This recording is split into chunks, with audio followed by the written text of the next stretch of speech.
Hi, welcome to Recap Movie Master. The film starts in New York City, where John Wick and his pit bull have taken refuge with the Bowery King. John is punching a board until his knuckles bleed, and BK comes in to ask him if he is ready to go after the high table. John simply says yeah. John travels to Morocco, where he chases men working for the Elder on horseback. After killing those men, John confronts the Elder for his ring, though John is told that the ring is gone. John then proceeds to execute the Elder before departing. Back in New York, Winston and Charon are summoned by the Harbinger to meet the Marquis de Gramont, who was sent by the High Table. They have learned of the Elder's execution, and the Marquis berates Winston for failing to kill John. As a result, the Marquis has the New York Continental condemned and blown up.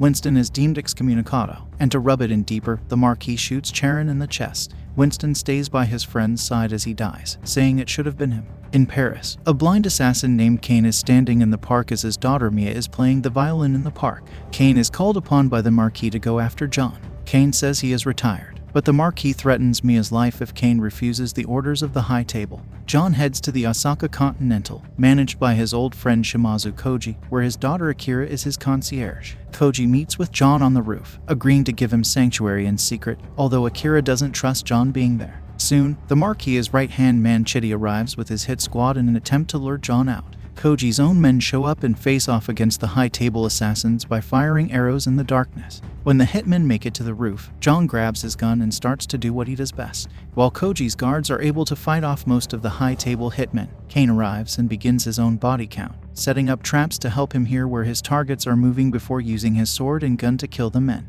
Meanwhile, Akira joins the fight and executes some of Chitty's men, but she ends up getting shot and wounded. John helps her and Koji get out while he continues to fight more men, including taking out several with a pair of nunchucks. He is found by Kane, the two of them viewing each other as former friends, so Kane is reluctant to go after John, but does so for the sake of Mia. John and Kane briefly fight before John manages to get away. In the middle of the gunfights, a tracker, Mr. Nobody, and his German Shepherd are nearby, and he kills some of the gunmen going after John. He wants the contract on John's head too, but he claims that the current hit of $20 million is not enough, so he is currently helping John. As Koji and Akira are running out, they encounter Kane. He and Koji are also old friends, but Koji refuses to allow Kane to go after John, so they engage in a sword duel. When it appears that Koji is allowed to walk away, he keeps up the fight until Kane delivers a fatal blow. Akira holds her father's body as he dies and attempts to grab his sword to kill Kane, but he advises her against it so that she does not suffer the same fate as her father, and he tells her he will see her again. Akira goes to the train station where she finds John, blaming him for her father's death. She tells him to kill Kane, or she will. Winston meets with Bowery King, as they both know them still being close to John makes them targets. Meanwhile, the Harbinger talks to the Marquis over the unnecessary bloodshed at the Osaka Continental, but the Marquis says it is necessary to not only kill John Wick, but to destroy the idea of him as an untouchable and unkillable figure. The Marquis is then visited by Mr. Nobody, who demands a $23 million contract for killing John. The Marquis responds by impaling his hand and forcing him to choose either pulling the knife out or pulling his hand out to see where his ambitions lie. Mr. Nobody pulls his hand out, cutting between his fingers, and the Marquis agrees to honor his request. John meets Winston at Charon's tomb, offering his condolences for the loss of his friend. Winston wants to get back at the Marquis, so he tells John that in order to win his freedom from the High Table, he must challenge the Marquis to a duel, even though it is believed that High Table duels were only myths. The only people who can support John in his endeavor is his family, but the Ruska Roma tore his ticket and severed ties with him. Seeing no other way, John agrees to seek them out. John travels to the Ruska Roma in Berlin, where he is greeted with a shotgun blast by the priest before he is tied up with a noose around his neck. He is met by his adoptive sister Keisha, who is angry with John because his killing of the Elder led the Marquis to order the execution of her father Piotr, who would have approved of John in the duel. John offers to help Keisha to redeem himself, and she orders him to go after a German High Table member named Killa, the man who killed her father. John goes to Killa's nightclub, where Kane and Mr. Nobody are also there after tracking John down.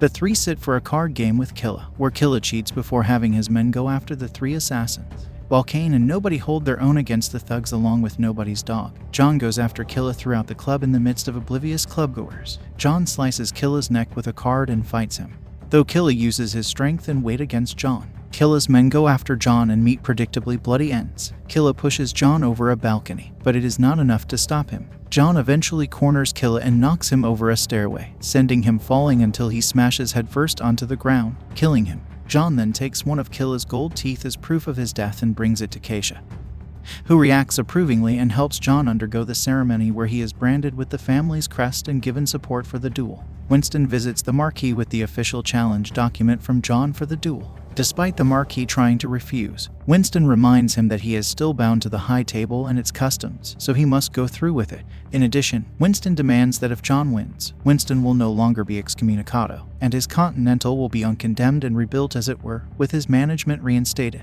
However, the Marquis reminds Winston that he will be John's second, so if John dies, so will he. John arrives to sit down with the Marquis as the Harbinger presides over them to discuss the conditions of the duel.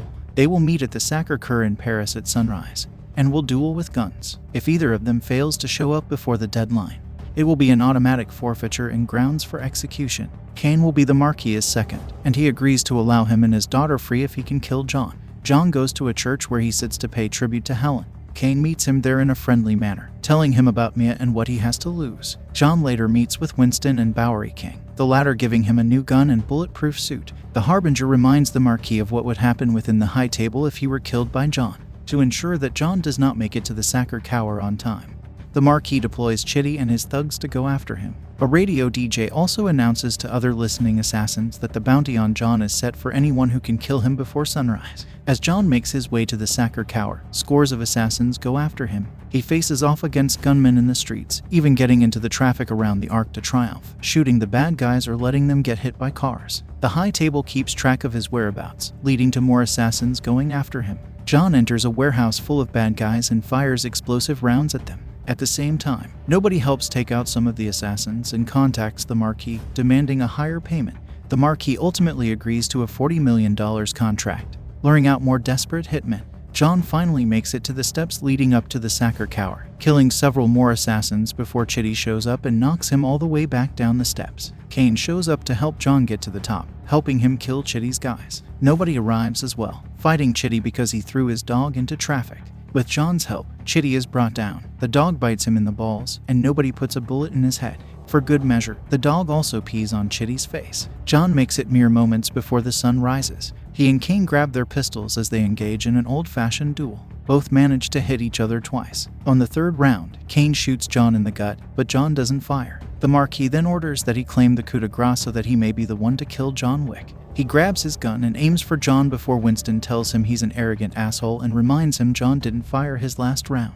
The Marquis realizes this too late before John blows his brains out. The Harbinger then declares that both John and Cain are free from their obligations to the High Table. John goes back down the steps and briefly thinks about Helen, saying her name before he slumps over. John Wick dies a free man. Winston and Bowery King bury John next to Helen, with his tombstone reading loving husband as he requested. BK asks Winston if he thinks John is in heaven or hell, to which Winston replies, who knows. The two walk away, with BK continuing to look after John's dog. After the credits, Cain goes to find Mia and reunite with her. Not far from him, Akira starts to approach him and exact her revenge. With this, the movie ends. Thank you for watching.